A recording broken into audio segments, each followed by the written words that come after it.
Betulkah Nabi Ibrahim pernah ke Mekah? Betulkah Nabi Ibrahim membangun Ka'bah?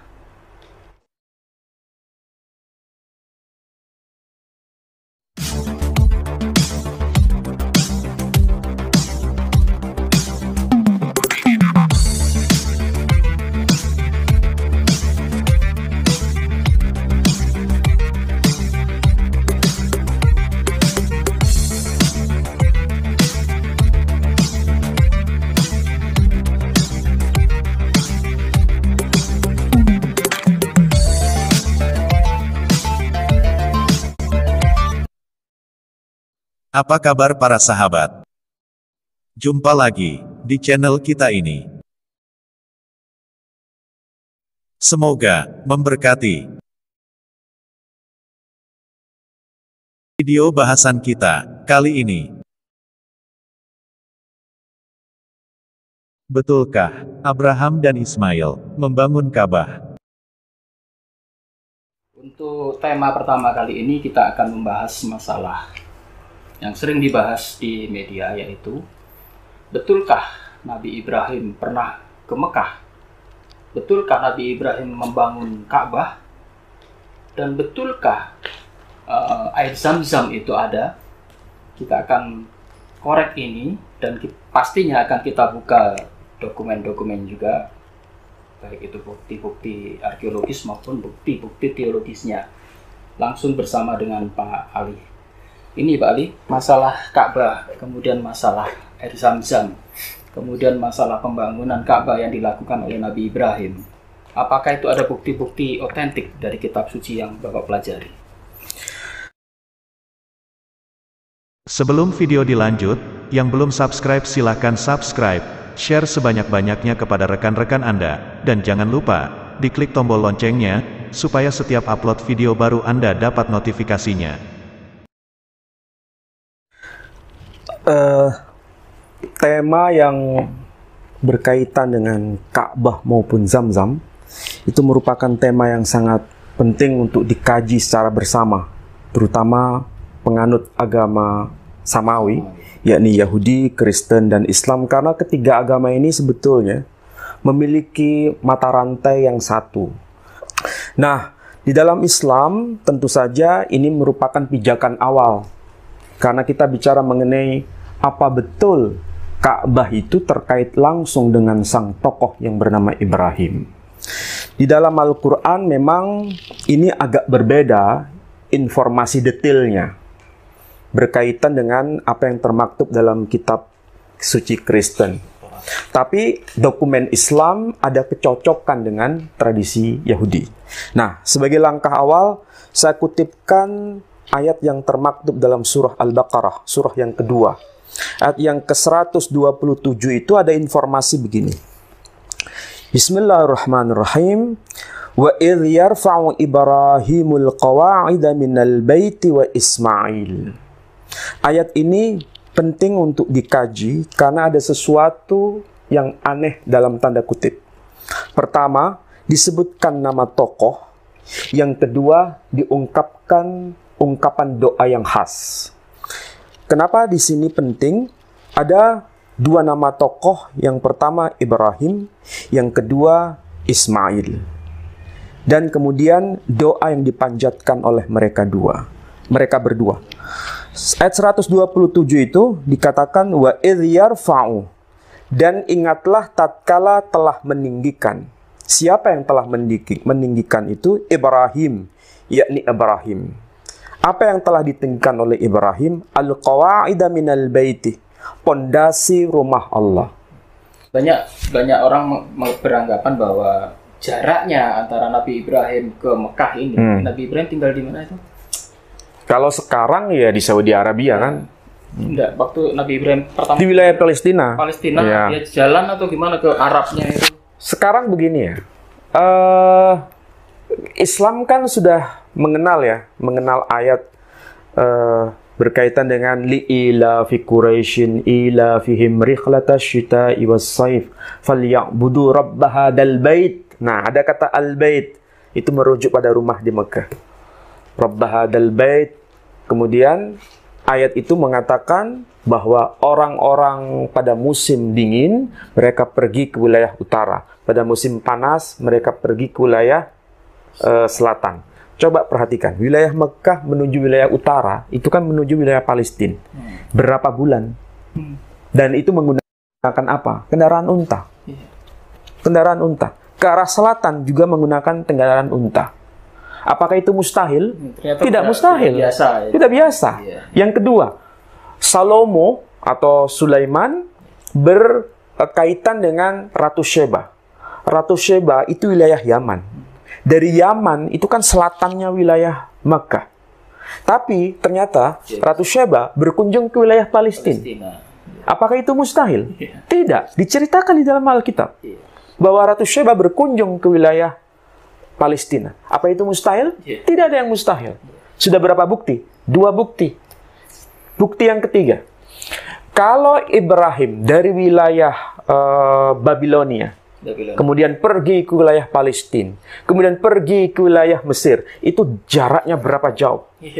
Dan itu menggunakan kendaraan apa? Tapi kenapa itu tidak dikatakan mustahil? Tapi justru ketika dari Palestina ke Mekah dikatakan mustahil. Ada masalah apa dengan ini? Apa yang menyebabkan mereka mengatakan itu mustahil? Dari wilayah Yaman ke Palestina tidak ada yang mustahil. Ratu Sheba menjadi bukti. Dari wilayah Babilonia ke wilayah Mesir tidak ada yang mustahil.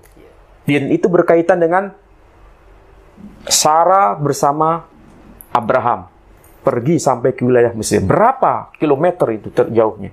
Tapi kenapa menjadi mustahil ketika dari Palestina menuju wilayah Mekah? Padahal dari Palestina menuju wilayah Mekah itu diceritakan oleh Rabbi Eliezer dalam kitab Pirkei de Rav Eliezer. Berarti ini mematahkan pendapat bahwa tatkala Nabi Ismail itu diusir, itu putus hubungan. Oh, tidak ada putus hubungan. Jadi antara hubungan ayah dan anak, meskipun ya dikatakan dalam tanda kutip istrinya dipisah ya, berarti masih ada hubungan antara anak dan bapak. Iya, masih. Itulah sebabnya ada sesuatu yang membuat kita berpikir ulang. Ketika terjadi perintah kurban, menurut tradisi Yahudi maupun tradisi Kristen, yang dikurbankan itu adalah Ishak. Tetapi ingat, ketika Ishak dikurbankan, menurut versi Yahudi maupun Kristen, Ismail itu posisi ada di mana? Ismail posisinya ada di wilayah Paran menurut Alkitab. Menurut Islam ada di wilayah Mekah.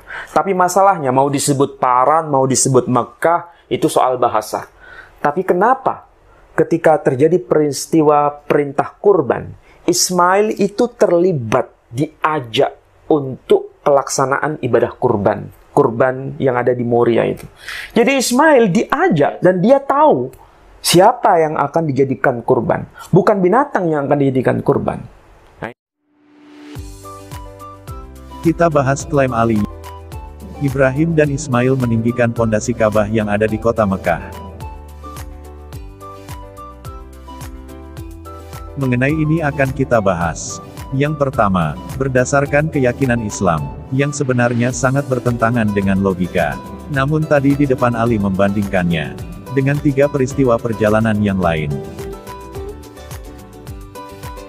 Tentu saja dengan harapan bahwa perjalanan Ibrahim ke Mekah menjadi suatu hal yang rasional dan bukan mustahil.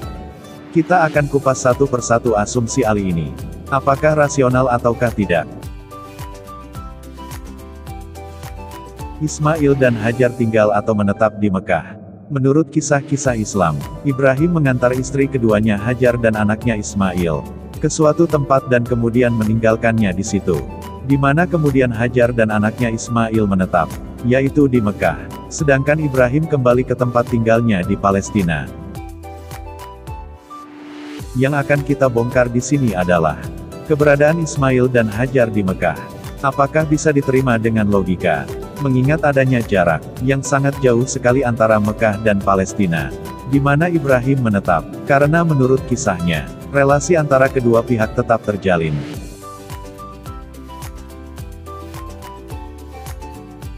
Menurut kisah Islam sekurang-kurangnya, 5 kali Ibrahim datang ke Mekah dari Palestina tempatnya tinggal. 1. Pada waktu mengantar anak dan istrinya untuk tinggal menetap di Mekah. 2. Menemui Ismail untuk menyembelihnya sesuai yang telah dilihatnya di dalam mimpi. 3. Datang ke Mekah untuk membangun pondasi Ka'bah bersama Ismail. 4. Berkunjung ke tempat Ismail, namun tidak sempat bertemu Ismail yang konon sedang tidak ada di rumah dan hanya bertemu istri Ismail.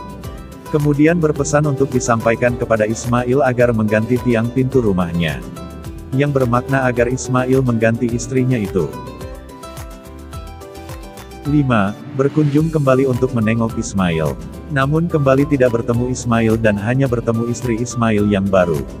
Ismail mengerti pesan yang ditinggalkan pada istrinya yang pertama dan menurutinya.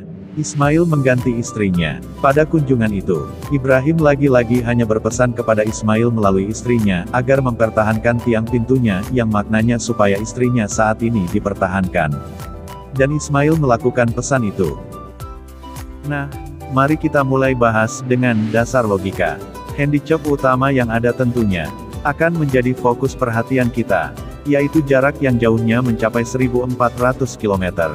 Dari Yerusalem di Palestina ke Mekah di Arabia. Mengingat beratnya perjalanan itu, diantaranya perampokan, badai padang pasir dan dehidrasi serta kelelahan, maka tidak berlebihan apabila perjalanan itu memakan waktu 3 bulan sekali jalan. Jadi pergi pulang selama 6 bulan. Karena itu perjalanan-perjalanan Ibrahim ke Mekah tentu didasari oleh suatu misi yang penting. Perjalanan yang pertama, kedua dan yang ketiga sudah jelas misi yang terkandung di dalam perjalanan itu. Jadi tidak perlu kita bahas di sini. Akan tetapi tidak demikian pada perjalanan Ibrahim ke Mekah yang keempat dan kelima. Terlihat aneh bahkan cenderung absurd. Jelas-jelas tujuan Ibrahim adalah untuk bertemu anaknya Ismail. Namun faktanya Ibrahim segera kembali ke tempatnya tanpa bertemu Ismail. Kita yang berpikir rasional pasti tahu, Ibrahim bisa menjemput Ismail atau meminta kerabat di situ untuk melakukannya, agar dia bisa bertemu dengan Ismail. Namun anehnya, hal itu tidak dilakukannya, dan yang luar biasa kejadian itu terjadi sampai 2 kali. Inilah cacat logika yang ada pada kisah-kisah ini. Belum lagi ada komplain, kapan Ismail menikah dan kenapa tidak dikisahkan di situ. Ibrahim pasti hadir di situ, karena hal itu adalah penting dan sakral. Ali membandingkan perjalanan-perjalanan Ibrahim ke Mekah dengan migrasi penduduk untuk menghindari cuaca ekstrim ke utara dan kemudian kembali ke selatan. Perjalanan Ratu Sheba ke Israel dari Yaman dan perjalanan Ibrahim dari Babilonia ke Kanaan terus sampai ke Mesir. Tujuan Ali agar supaya perjalanan-perjalanan Ibrahim ke Mekah menjadi rasional dan bukan hal yang mustahil. Ali lupa, migrasi yang dilakukan penduduk itu adalah suatu kebiasaan, bukan insidentil. Perjalanan Ratu Sheba ke Israel adalah suatu misi yang tidak terikat waktu. Begitu pula dengan perjalanan Ibrahim ke Kanaan hingga sampai ke Mesir. Dari sini bisa disimpulkan, bahwa perjalanan-perjalanan Ibrahim ke Mekah tidak pernah terjadi. Sehingga otomatis keberadaan Ismail di Mekah adalah mustahil dan mustahil pula Ibrahim dan Ismail membangun ulang Ka'bah. Kita simak testimoni guru besar dari Al-Azhar, Kairo. Dr. Taha Hussein, seorang profesor dari Mesir, pendapatnya dikutip dalam buku Mizan al-Islam karya Anwar Jundi, halaman 170. Dalam kasus cerita Abraham dan Ismail membangun Ka'bah cukup jelas, cerita ini muncul belakangan, di saat Islam mulai berkembang. Islam mengeksploitasi kisah ini untuk kepentingan agama. Siapa Dr. Taha Hussein? Dikutip dari Ensiklopedia Britannica edisi 2003. Subtopik, Taha Hussein. Lahir tanggal 14 November 1889, Magagah, Mesir. Meninggal tanggal 28 Oktober 1973, Kairo, Mesir. Figur yang menonjol dalam Hasanah Mesir modern. Di tahun 1902 dia belajar di Al-Azhar, Kairo. Di tahun 1908 dia masuk Universitas Kairo, dan di tahun 1914 menjadi orang pertama yang meraih gelar doktor, Taha menjadi profesor kebudayaan Arab di Universitas Kairo. Karirnya dipenuhi dengan gejolak karena pandangan-pandangan kritisnya yang sering membuat marah kaum Islam Ortodoks. Tahun 1926 dia menerbitkan buku On Pre-Islamic Poetry. Dalam buku ini dia menyimpulkan beberapa syair-syair yang dinyatakan pra-Islam sebetulnya adalah pemalsuan oleh Muslim. Kemudian karena beberapa alasan, salah satunya adalah untuk memberikan otoritas kepada Al-Quran. Karena buku ini, dia dinyatakan kafir. Taha kemudian menjabat sebagai Menteri Pendidikan di tahun-tahun 1950 sampai tahun 1952.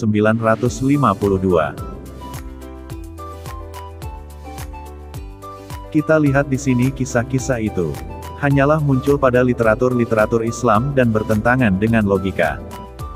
Sekarang kita lihat apa yang Alkitab ceritakan, karena Ali juga membahasnya berdasarkan Alkitab.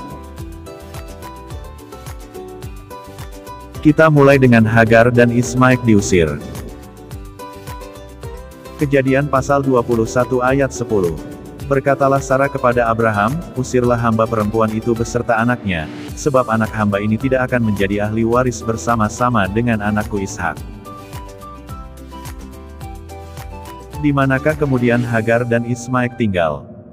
Kejadian pasal 21 ayat 20-21. Allah menyertai anak itu, sehingga ia bertambah besar, ia menetap di padang gurun dan menjadi seorang pemanah. Maka tinggallah ia di padang gurun Paran, dan ibunya mengambil seorang istri baginya dari tanah Mesir. Sangat jelas dikatakan di ayat yang kita baca tadi, Hagar dan Ismaik tinggal di padang gurun Paran. Padang gurun yang terletak di sebelah timur wilayah pusat Jazirah Sinai, di timur laut dari Sinai tradisional dan di sebelah tenggara Kadesi. Orang yang bodoh pun tahu, bahwa Paran yang di Jazirah Sinai bukanlah Mekah. Bahkan kedua tempat itu terpisah 1000 km, yang menyamakannya. Pastilah seorang idiot. Dikisahkan pula, Hagar mengambil istri bagi anaknya dari tanah Mesir, tentu dari kerabatnya sendiri. Karena itu adalah suatu kebiasaan pada masa itu. Artinya apa?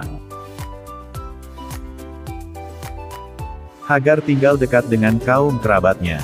Dan itu pasti bukan di padang gurun Arabia, yaitu Mekah. Kita lihat ayat berikut.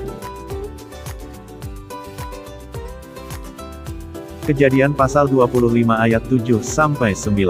Abraham mencapai umur 175 tahun.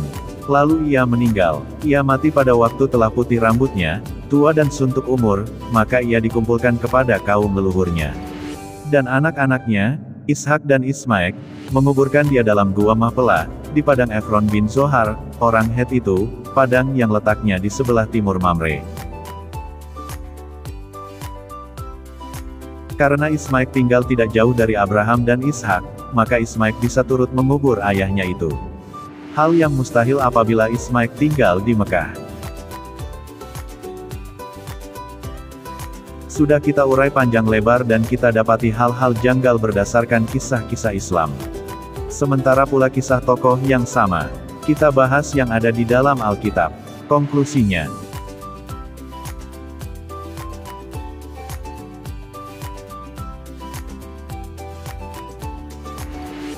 Hagar dan Ismaik tidak pernah tinggal di Mekah. Kajian Menahem Ali dan Edi Prayitno. Koplak.